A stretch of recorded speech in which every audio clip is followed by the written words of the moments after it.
Cactus Garden. So this is going to be your May 2018 tour. So let me start over here. I have a dish garden with a Cushion Cactus, a Mammallaria elegans, and back there we have some Opuntia cylindrica. And then these, I'm not sure what they are. This purple one looks like it could be a Mammallaria.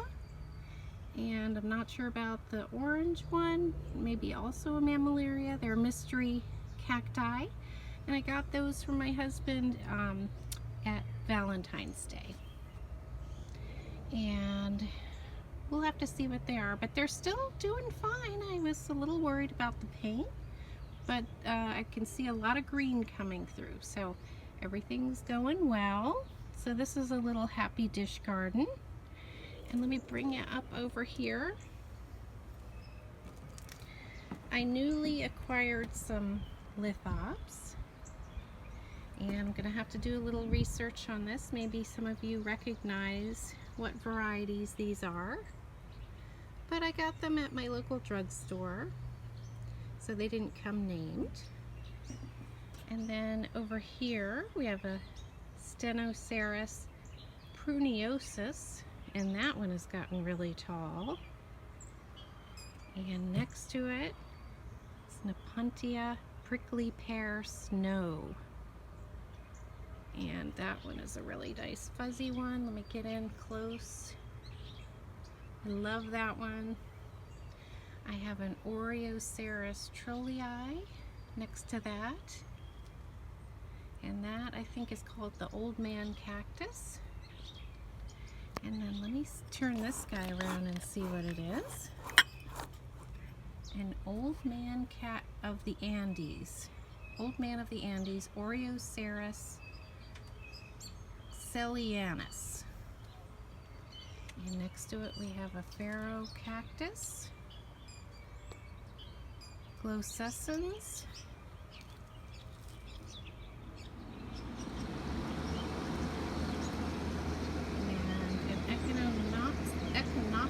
Dominoes here. It's having a little baby there. These seem to be very prolific. They give lots of little pups out. And this one, I have to look at these names, is an Echinocactus brussonii. And this is called the golden barrel. It's an easy one to grow. A little concerned. It didn't like the cold, and it turned into a paler green at the bottom, but I think it's going to be happy now that things have finally warmed up around here. And this was one of my drugstore finds, and I think it might be the same thing. So I have them together, and we'll see how that grows up. And then this one, these are called the torch cactus. Back up so you can see it. Trichoceros Grandiflora. And this one is a Mammallaria magnifica. And it is putting out, I think, 4 pups. Look how great that looks. So I'm going to zoom in because I just want to show you the fishhook shape on those spines. It's a really pretty one. And then next to that, I have a Cirrus trigonus fairy castle cactus. And that has a really interesting growth format. The structure is really nice. It sends up lots of little columns there. And then this is my Mammallaria rhodantha. And at the end, I have 3 little Pilocereus azurus blue.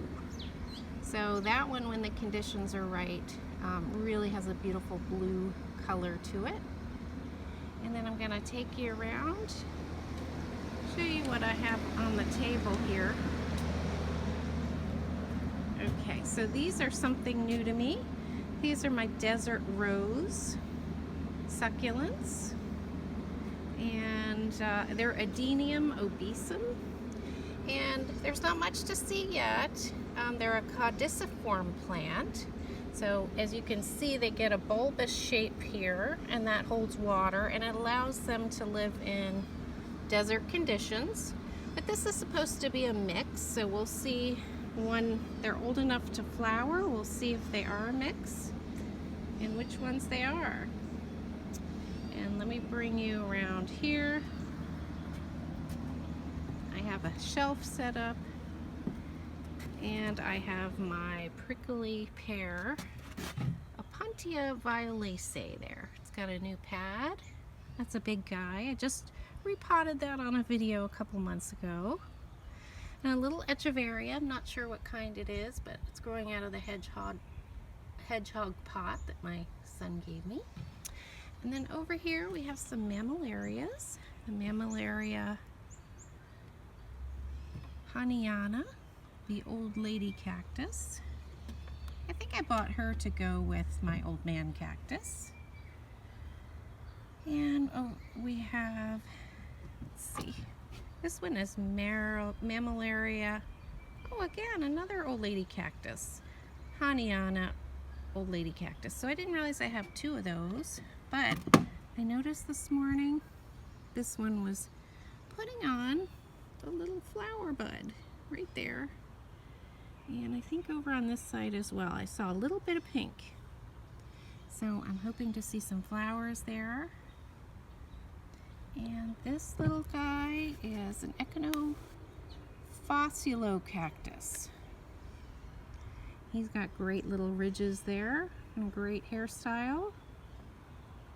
And over here I have a mammallaria Silver Arrows Cactus, Mammallaria najapensis. Hope I'm doing okay with some of these names, guys. And this is one of my drugstore cactus. I think it's a mammallaria. This one is another drugstore. Oh no, that one wasn't. That I think is a Pharaoh Cactus. Sorry about that. This one is my drugstore cactus, and it's a Mammallaria spinosissima. And that one's pretty easy to identify because it's got red spines. And I just love those. I love colorful spines. And then let's go over here. This one also was from the drugstore, and looking at different things online, I think it's also a mammallaria. So I'm gonna have to figure out which one. The one next to it is Mammallaria gracilis fragilis. I hope I'm remembering that right. And then this is just a little dish garden I made with an Opuntia cylindrica, a Cushion Cactus, which is a mammallaria, and one of my Mammallaria elongata pups. And this little guy is recovering from surgery.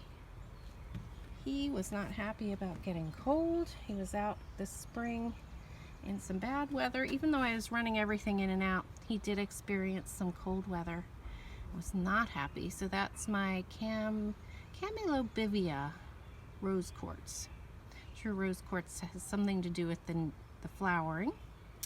This little guy, I'm not sure what he is. Could be a Gymnocalycium. I'm not sure. You guys might want to help me out with that. Got that at the drugstore, unlabeled. Here's another Echinopsis dominos. And back here I have a Stenoceras pruneosus. And I'm going to show you the top of that. That one is such a beautiful sculptural shape. And it's got 3 of them in there.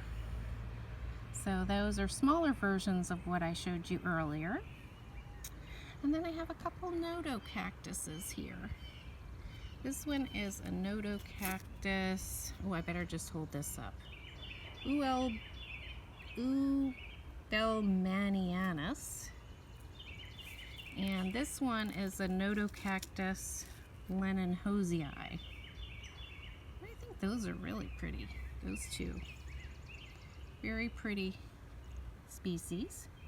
This one is an Astrophytum,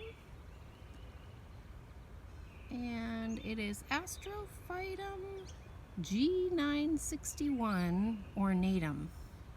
So I'm not sure what the letters and numbers in there mean, but that one's gorgeous. And over here I have an Echinobivia Rainbow Burst, and this one has given me so many pups that I've propagated. And my husband gave me a really spectacular version of it. Also an Echinobivia Rainbow Burst, and that one has lots of pups. It's a clumping cactus. And down where it gets partial shade, I have some younger plants and some seedlings. These I grew from seed, so it's possible they're Pharaoh Cactus. If you guys know what those are, let me know. This little guy has red spines. This one seems to have more golden spines. Yeah, this one's red, that one's gold. And then I have some little seedlings here. These are my Astrophytum seedlings, and I think there's one Mammallaria hanging out in there. But they're starting to look like real little plants. And then I have some Mammallaria elegans cacti seedlings here.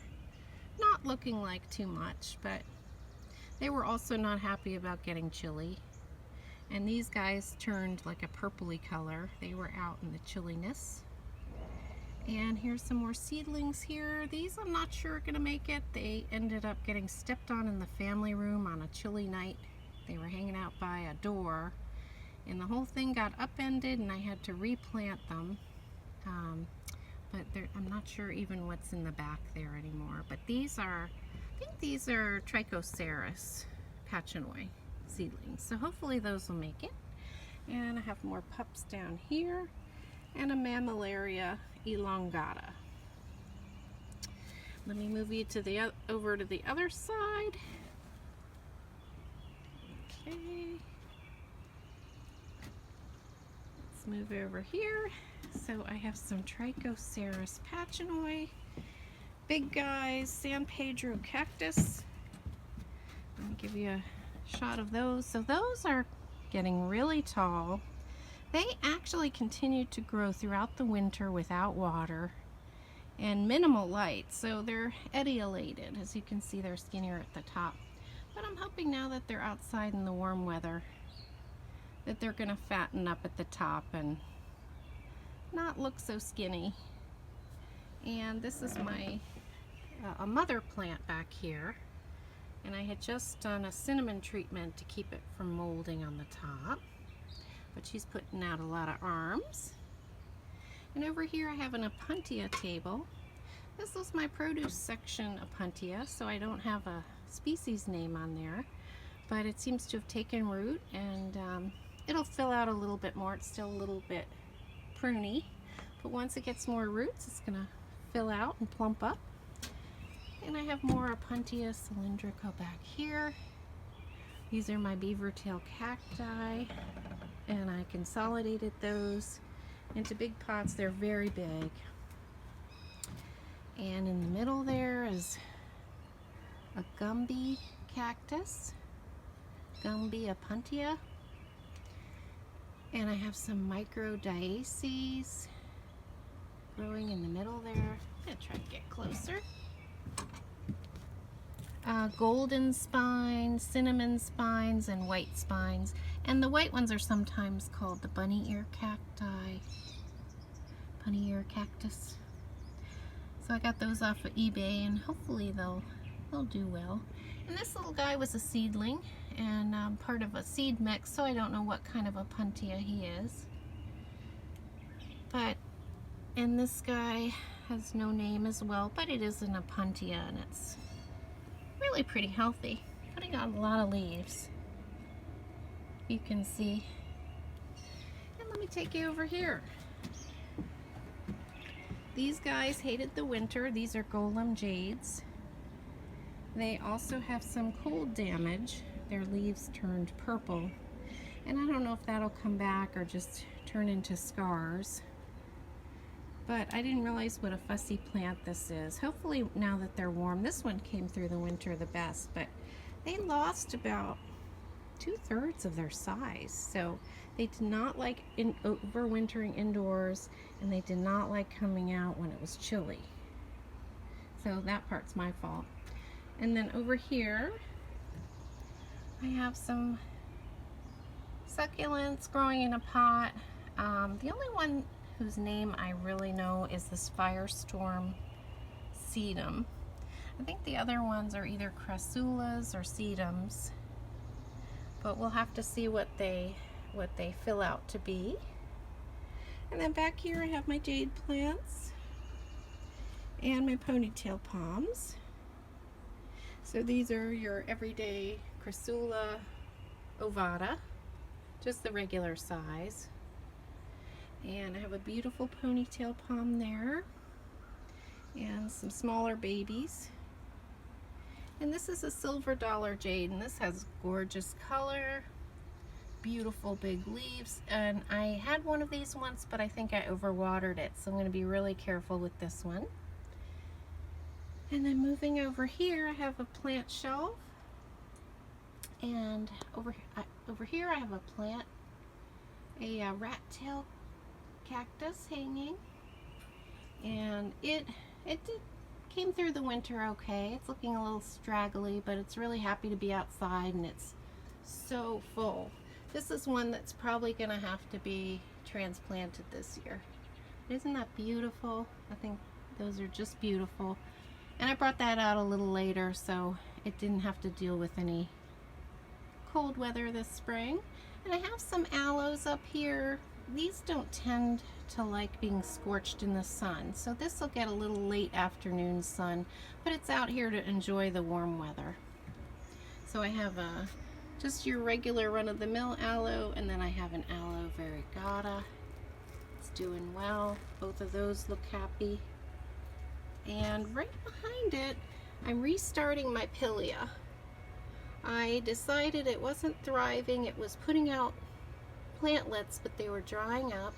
And I decided to look at the roots, and I realized there were barely any roots. So I decided to restart it in water, and you can see the water's back there. Trying not to let the sun get on the roots, so it's behind another plant, but I think it'll appreciate the warm weather and a restart in water, and we'll see how that does. And then most of my succulents, as far as echeverias and that kind of thing, did not do well over the winter. So what I ended up doing was making leaf cuttings, putting them on some gravel, and I make sure that there's a little bit of water underneath the gravel, but not on the plants, and it seems to like that rooting technique. And then back here, so we'll see what happens.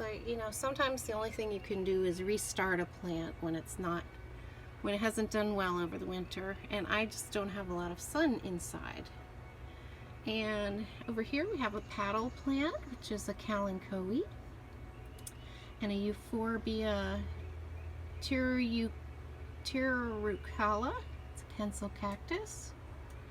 And back here we have another Kalanchoe. This was part of a dish garden, so I don't actually know the subspecies. That's a real pretty one, and it'll look very pretty in about a month, I think. It grows fast and it likes to be warm outside. And under here I have some dragon fruit seedlings. So they're doing really well. I just recently added some more soil. They were looking leggy, but they seem to be happy to be outdoors.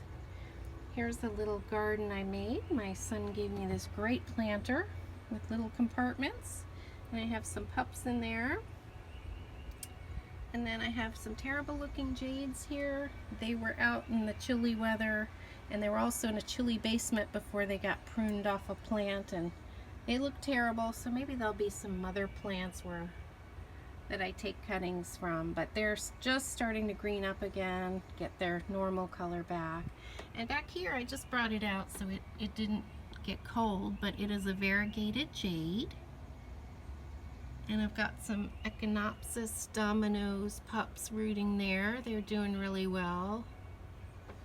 And back here I have Haworthias and Aloes all across this shelf. And I'll start with this bin. They were all in bins so I could run them in and out in this crazy weather. But that one's doing well. It's a really dark one, a Haworthia right here. And behind it, this one is doing well. And then we have a dwarf ox tongue Haworthia. This one was outside during a cold spell and got very upset. As you can see, it's changed color. I think it's going to bounce back, but hopefully it's not going to be scarred for life. This little guy in the back didn't come with a tag, but from what I've seen in other people's videos, it's supposed to be a Haworthia aloe mix, and I don't know how easy these are. We'll have to see, but it's looking pretty good. And here's another aloe, looking a little bit worse for wear after overwintering. And then these guys are already improving, but they were also out for the cold spell. This guy turned totally red, and this is what succulents do when they're stressed. They'll change color, but normally they go back to a different, you know, their original color. So these two, I think I got, this one I know I got at IKEA. This, oh, there's two of them in here. There's one little guy down here, Aloe aristata. And then this one I identified as a aloe hybrid Christmas Carol, because normally it's green with red edges. So hopefully that the right color will come back. And let's see what this guy says. It's an aloe Crosby's prolific, noblest humilist. So he's kind of a tough looking guy back there. And I've got these nice Haworthias that my sister gave me. They're thriving. Have them in a little dish garden. This one is a Haworthia ox tongue. This is the regular size, and then earlier I showed you the dwarfed size. This is also a Haworthia. I don't know the specific name. And let me finish off by showing you what's over here. Oh, I can't forget. Don't be alarmed. Sorry about the rocky footage there, but this one is my string of bananas. As you can see, it's mostly strings, and I would be upset if I hadn't seen the same thing happen last year. It does not like to go indoors over the winter. It pretty much loses all of its leaves, but the stems stay green. And now that it's outdoors in the warm weather, look how horrible it looks. It's really straggly, and I think people might throw this away, but now that it's out in the warm weather, it's going to produce some leaves on the stems again. Here's a few that are starting to come in, but it just looks terrible after overwintering. And we'll see how it looks next month. And these are my Hummel Sunset Jade cuttings. I think they're going to be beautiful. They like to get sun, and they start to turn kind of an orangey gold. So that'll be nice. They're rooting in partial shade though. They don't have a good root system yet to keep them hydrated. So they get afternoon sun. And then the last thing I want to show you is my table with some succulents over here. This is a Euphorbia Try Callie. It's a pencil cactus, but this one's also called a fire sticks. This one gets kind of reddish orange. The other one stays green, so they're two different varieties. That's a beauty. And then over here I have some Echeveria in there that I started from leaf cuttings. I have a little cutting from a Crassula variegata. It's some type of Crassula here. And then I have some other little things in here, including a burro's tail, but I'm hoping those do well and like this little dish. And here's the mother burro's tail, which always does really well. It's an easy plant, although the leaves fall off pretty easily. And here's a sedum that my mom and I got together. I think that one's beautiful, and it always does well. And then here is a Cedaveria jet beads and a Crassula tetragona, and I have paired them together in my olive colored pot, and I think it's a really good pairing with the pot. I don't know if you can tell, but I'm gonna finish off there, guys. That wraps it up and shows you how everything's doing. Some things look terrible and others are doing just fine, but I'm hoping everything bounces back. And I want to thank you so much for tuning in. I recently found out that I have over 500 subscribers, so that's a really big deal. And I want to thank all of you that subscribed. And if you would like to see more videos like this and you haven't yet done so, please subscribe. So thanks again, guys, and I hope your gardens are doing well now that things are warming up. Bye.